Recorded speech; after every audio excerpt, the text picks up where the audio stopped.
Assalomu alaykum aziz yurtdoshlar. Bugun men pensiyasini bank kartasiga oladiganlar uchun juda muhim masalani tushuntirib bermoqchiman. Bu ma'lumot nafaqat pensionerlarning o'ziga, balki ularning farzandlari, nabiralari, qo'shnilari va yaqinlariga ham tegishli. Chunki ko'p odam pensiya kartaga tushsa, pul har doim xavfsiz turadi, hech kim tegmaydi deb o'ylaydi. Ammo amalda ayrim holatlarda karta bloklanishi, pul yechilmay qolishi, qarz uchun ushlab qolinishi yoki firibgarlar tomonidan olib qo'yilishi mumkin. Shuning uchun videoni oxirigacha diqqat bilan eshiting. Men bugun vahima tarqatmayman, balki oddiy tilda tushuntiraman. Kim xavotir olishi kerak? Kim xavotir olmasligi kerak? Qaysi holatda bankka borish kerak? Qaysi holatda pensiya jamg'armasiga murojaat qilish kerak? Qaysi holatda esa darhol kartani bloklatish kerak? Hozirning o'zida kanalga obuna bo'ling, like bosing. Chunki bunday ogohlantirishlar aynan vaqtda eshitilsa, odamning pulini, asabini va vaqtini saqlab qoladi. Avval pensiya olish tartibi ko'pchilik uchun juda sodda edi. Pensioner belgilangan kunda naqd pul olardi, yoki pochta orqali uyiga olib kelinardi, yoki bank kassasidan yechib olardi. Pul qo'lga tekkandan keyin odam uni o'zi xohlagancha ishlatardi. Albatta bu tartibda ham muammolar bo'lgan. Navbatlar, vaqt yo'qotish, ba'zan pulni olib kelishdagi kechikishlar, yoshi katta odamlarning bankka qatnashish qiyinligi, keyin pensiyalarni kartaga o'tkazish kengaydi. Bu bir tomondan qulay. Pul kartaga tushadi. Do'konda to'lash mumkin, bankomatdan yechish mumkin. Farzandlar nazorat qilib turishi mumkin. Yo'lda naqd pul ko'tarib yurish shart emas. Lekin ikkinchi tomondan karta degani bank tizimi, elektron nazorat, xavfsizlik qoidalari, qarzdorlik bo'yicha avtomatik ushlovlar, kartaning amal qilish muddati, SMS xabarnoma, PIN kod va firibgarlik xavfi degani hamdir. Hozir o'zgarayotgan asosiy narsa shuki, kartadagi pulga nisbatan nazorat ancha kuchaygan. Banklar mijoz ma'lumotlarini yangilab turadi, shubhali operatsiyalarni tekshiradi, muddati o'tgan kartalarni ishlatmaydi. Sud yoki majburiy ijro byurosi qarori bo'lsa, hisobvaraqqa cheklov qo'yilishi mumkin. Yana bir muhim narsa, odamlar telefon orqali kelgan aldovlarga juda ko'p uchrayapti. Pensionerlarning ko'pchiligi karta, SMS kod, mobil ilova, PIN kod masalasida tajribasiz bo'lgani uchun firibgarlar aynan shu qatlamni nishonga olmoqda. Men eng avvalo shuni aniq aytaman. Pensiya kartaga tushgani uchun o'z-o'zidan yo'qolib qolmaydi. Davlat pensiyani tayinlagan bo'lsa, u bekor bo'lib ketmaydi. Lekin pul kartaga tushgandan keyin u bank hisob varag'ida turgan mablag' hisoblanadi. Demak, karta bilan bog'liq har qanday xato, qarzdorlik, blok, firibgarlik yoki hujjat muammosi pensionerning real hayotiga bevosita ta'sir qiladi. Birinchi navbatda kartasining amal qilish muddati tugayotgan yoki allaqachon tugagan pensionerlar xavotir olish kerak. Kartaning old tomonida odatda oy va yil ko'rsatiladi.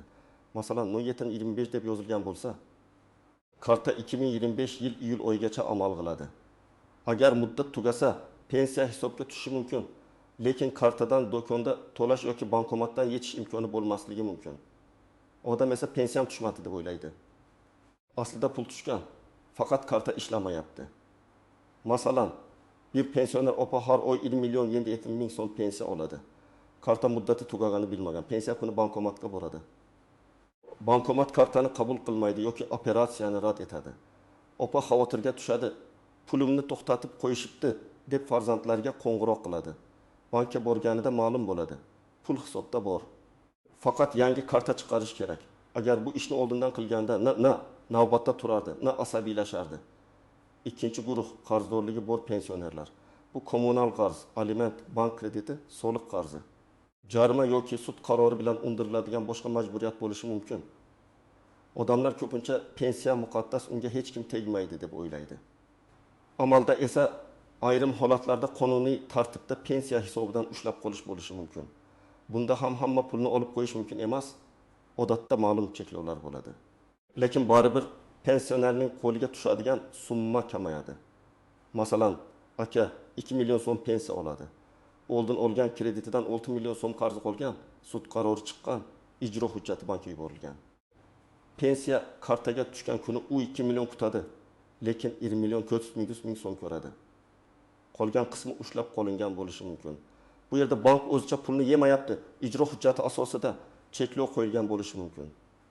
Bunday vaziyatda bank bilan janjallashishdan oldin ijro organidan qaror nusxasini ko'rish, ushlab qolish foizi va asosini aniqlash kerak. Uchinchi guruh kartasini boshqa odamga berib qo'ygan pensionerlar.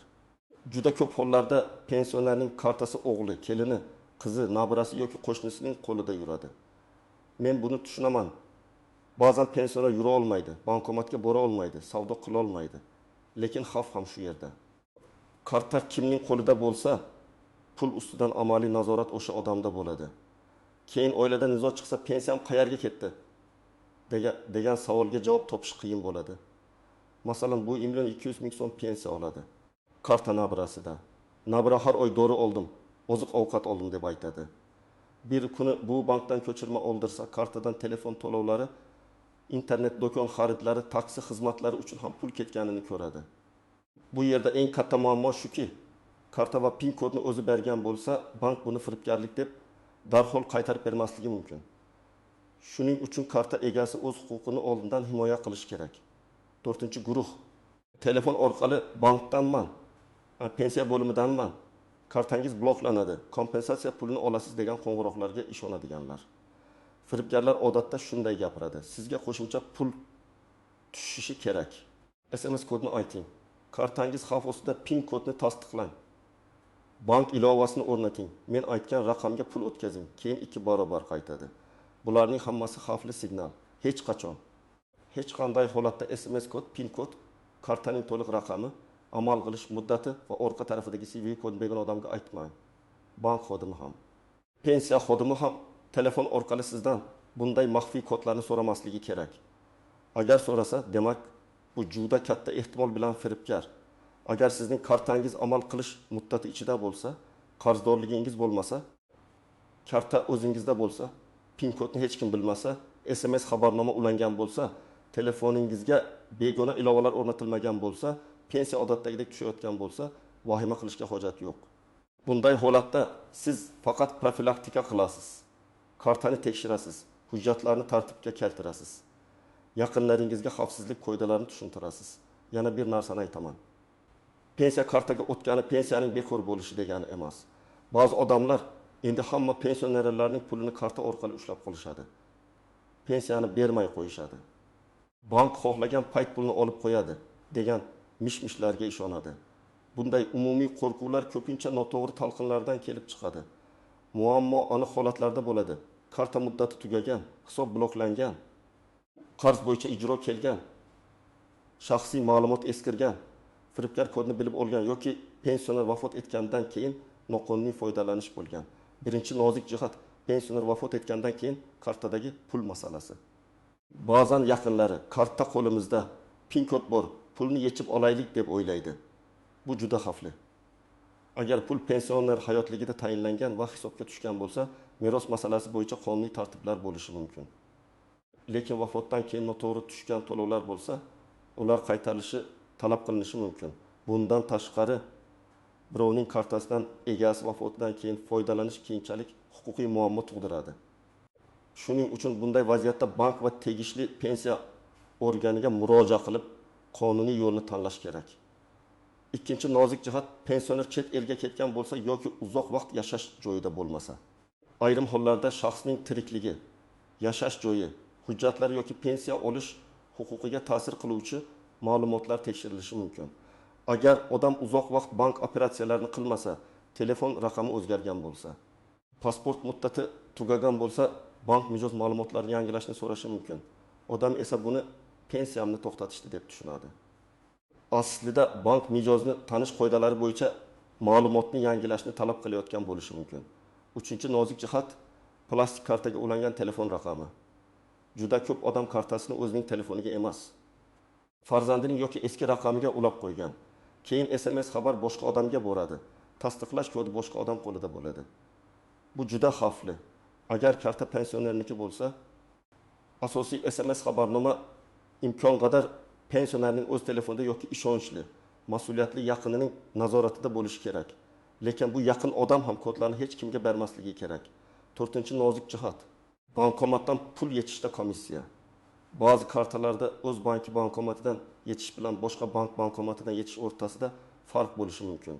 Masalan, pensioner 1 million so'm yechaman deb o'ylaydi. lekin komissiya sabab hisobdan biroz ko'proq yechiladi. Bu katta foiz bo'lmasligi mumkin. Lekin doimiy ravishda takrorlansa, oy oxirida seziladi. Shu sababli qaysi bankomatdan yechish qulay? Qayerda komissiya bor yoki yo'qligini bankdan aniq so'rab olish kerak. 5-nozik jihat, karta yo'qolsa yoki bankomat yutib yuborsa, ko'pchilik ertaga borarman deb yuradi. Yo'q, karta yo'qolgan zahoti bankning aloqa markaziga qo'ng'iroq qilib bloklatish kerak. Chunki kartada kontaktsiz to'lov bo'lsa, ayrim kichik to'lovlar PIN kodsiz amalga oshishi mumkin. Agar karta topgan odam yomon niyatli bo'lsa, bir necha marta mayda xarid qilib pulingizni kamaytirishi ehtimoli bor. 6-nozik jihat, qarzdorlik bo'yicha cheklov qo'yilganda barcha bank kartalari ta'sirlanishi mumkin. Odam bu pensiya kartam, bunga tegishmaydi deb o'ylaydi. Lekin ijro hujjati shaxsning hisob varaqlariga yuborilgan bo'lsa, bank tizimi uni ko'rishi mumkin. Bu holatda eng to'g'ri yo'l qarzning asosini aniqlash. Agar xato bo'lsa e'tiroz berish, agar qarz to'g'ri bo'lsa, to'lov jadvali yoki qonuniy cheklovlar bo'yicha murojaat qilish. Birinchi vaziyat, otaxon har oy 20 million 800 ming so'm pensiya oladi. Unga telefon qilishadi. Sizga 60 ming so'm qo'shimcha kompensatsiya chiqdi. Kartangizni ro'yxatdan o'tkazamiz. SMS kodni ayting. Otaxon ishonadi. Kodni aytadi. 10 daqiqadan keyin kartadan 1 million 700 ming so'm yechib olinadi. Keyin bankka boradi. Bank operatsiya tasdiqlanganini aytadi. Bu yerda eng achinarlisi shuki, odam o'z qo'li bilan kalitni firibgarga bergan bo'ladi. Shuning uchun men qayta-qayta aytaman. SMS kod bu sizning elektron imzoingizga o'xshaydi. Uni aytish pulga ruxsat berish bilan barobar.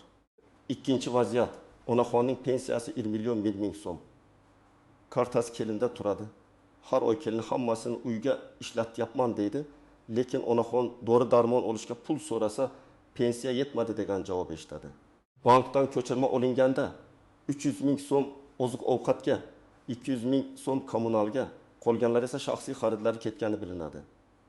Oilaviy masala bo'lsa ham moliyaviy tartib kerak. Pensionerning puli avvalo uning ehtiyojlari.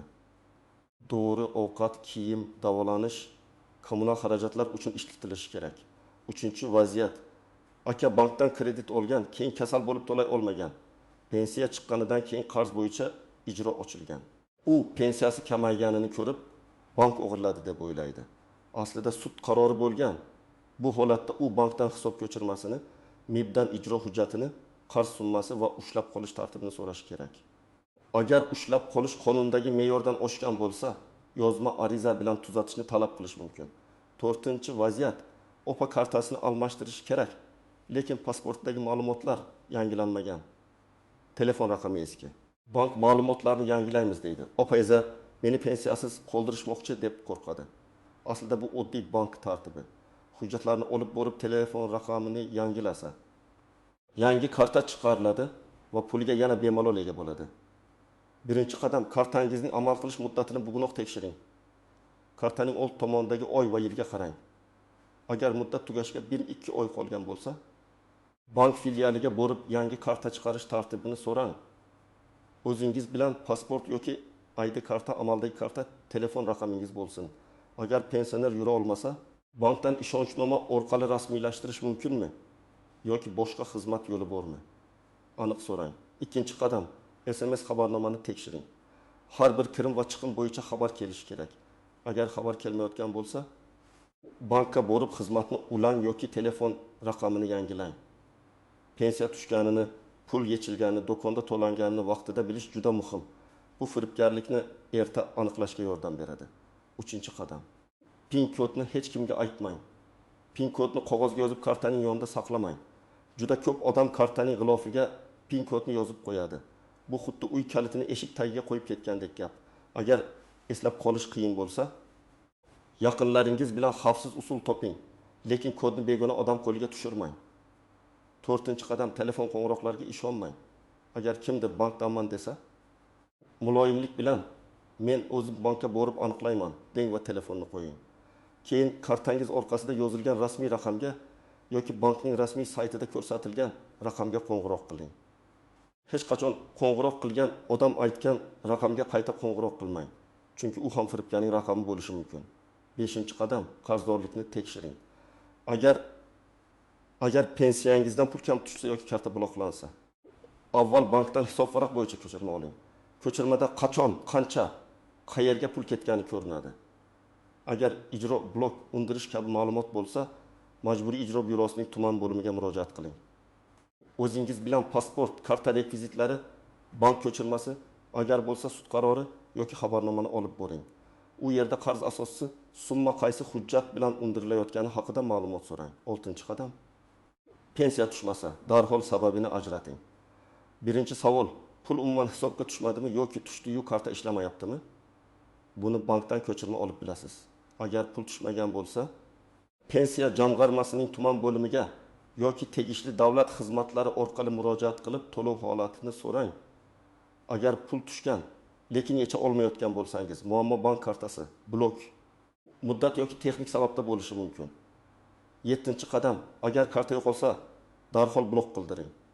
Bankning rasmiy kol markaziga qo'ng'iroq qiling. Kartani vaqtincha yoki to'liq bloklatish kerakligini ayting. Keyin bank filialiga borib yangi karta uchun ariza yozing. O'zingiz bilan shaxsni tasdiqlovchi hujjat olib boring. Yo'qolgan kartani balki topilib qolar deb kutish xavfli. 8-qadam. Yaqinlaringiz bilan ochiq kelishuv qiling. Agar pensionerning kartasidan farzandi foydalanayotgan bo'lsa, har oy hisob-kitob bo'lsin. Masalan, pensiya 1.500.000 so'm bo'lsa, 500.000 dori va shifokorga, 600.000 oziq-ovqatga, 2 ga 200.000 kommunalga, 200.000 pensionerning shaxsiy ehtiyojiga ajratilsin. Bu oilada ishonchni saqlaydi. Pul masalasida aniqlik bo'lmasa, mehr-oqibat ham buziladi. 9-qadam. Ishonchnoma masalasini qonuniy qiling.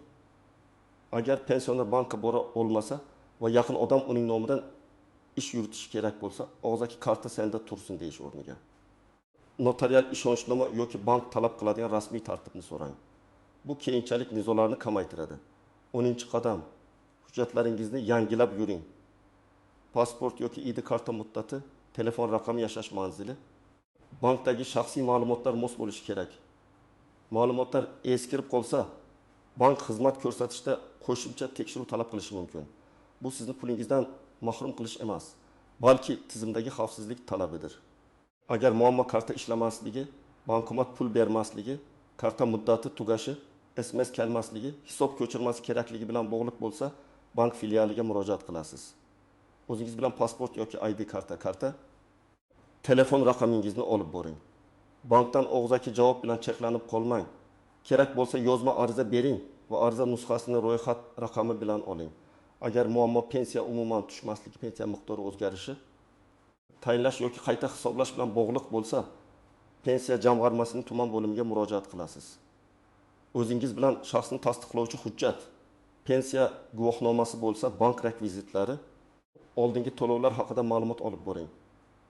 Agar muammo qarz, sud qarori, blok, ijro harakati bilan bog'liq bo'lsa, majburiy ijro byurosiga murojaat qilasiz. Bank faqat cheklovni bajarayotgan bo'lishi mumkin. Asl sabab ijro hujjatida bo'ladi. Shuning uchun kim, nima asosda, qancha ushlab qolmoqda degan savolga hujjatli javob oling.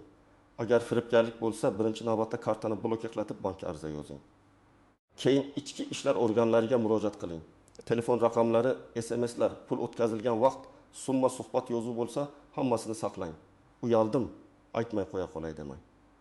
Firibgarlar aynan odamning uyalishidan foydalanadi. Azizlar, pensiyani kartaga olish qulay, lekin beparvolik qilish mumkin emas. Eng yomon xabar shuki, bugungi kunda karta xavfsizligi, qarzdorlik, hujjat va firibgarlik masalalarga e'tibor bermagan odam pensiyasidan vaqtincha foydalana olmay qolishi yoki pulining bir qismini yo'qotishi mumkin. Eng yaxshi xabar esa shuki, bularning ko'pini oldindan tekshirib, oddiy qoidalar bilan oldini olish mumkin. Kartangiz muddatini tekshiring. SMS xabarnomani ulang. PIN kodni hech kimga bermang. Telefon firibgarlariga ishonmang. Qarzdorlik bo'lsa, hujjatini aniqlang. Muammo bo'lsa, bank, pensiya jamg'armasi yoki ijro organiga yozma murojaat qiling. Yaqinlaringiz orasida pensionerlar bo'lsa, bu ma'lumotni ularga albatta yetkazing. Ba'zan bitta ogohlantirish bir oylik pensiyani saqlab qoladi. Sizda shunday holat bo'lganmi? Pensiya kartaga tushmay qolganmi? Karta bloklanganmi? Firibgarlar qo'ng'iroq qilganmi yoki qarz uchun ushlab qolinganmi? Izohlarda yozing. Boshqalar ham tajribangizdan xulosa qilsin. Videoni foydali deb bilgan bo'lsangiz, like bosing, kanalga obuna bo'ling va yaqinlaringizga yuboring. Men esa keyingi videolarda ham oddiy odamlar uchun eng muhim huquqiy va moliyaviy masalalarni tushunarli qilib tushuntirib boraman.